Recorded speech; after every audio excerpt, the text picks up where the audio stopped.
Hello，大家好。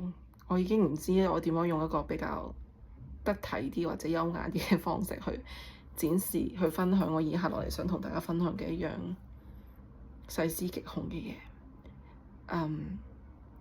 講少背景啦。咁我2019年當世界發生大事嘅時候，有一個大家都知道全世界都發生嘅一件大嘅事件嘅時候，我係選擇咗去打一種物質、一種嘢入我身體嘅。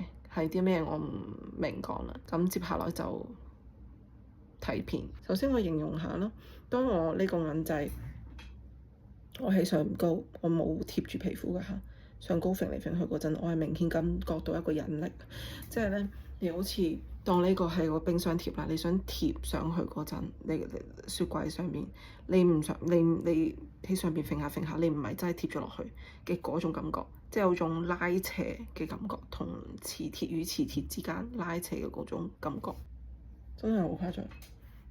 睇下睇唔睇到啊？睇唔睇到啊？就咁黐住咗。呢邊好似冇咁多，嗱，呢邊冇咁實嘅，你會見到呢邊都冇咁多，冇咁多嗰種引力，冇乜感覺嘅呢邊。你睇下，好容易就甩啦，係咪？啊，咁就甩啦。呢邊唔同，嗱，我冇轉過位置啊，冇轉過我個身，睇下佢唔跌㗎，佢係唔會跌㗎。啊，好容易跌。嗱，我冇出貓啊，我冇完全我係冇掂過去，我點揈佢都唔甩。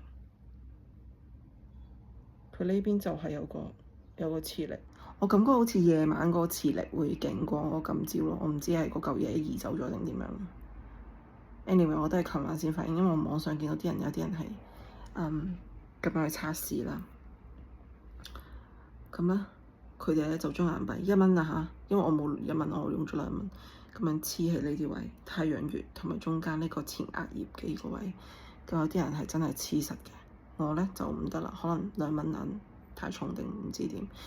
但我放咗我喺呢個鎖骨往下嘅或者呢一個 area 咧，佢就黐得好撚實，仲要係有一種嗰種磁力，你會 feel 到好大嘅磁力喺度。咁我就分享完啦。如果大家有興趣，有同我相關，即係2019年做過同一個動作嘅人咧，都可以試下。大家嘅身體有冇呢啲嘅反應？等我哋呢班磁鐵俠喺 YouTube 喺下邊留言嗰度相認。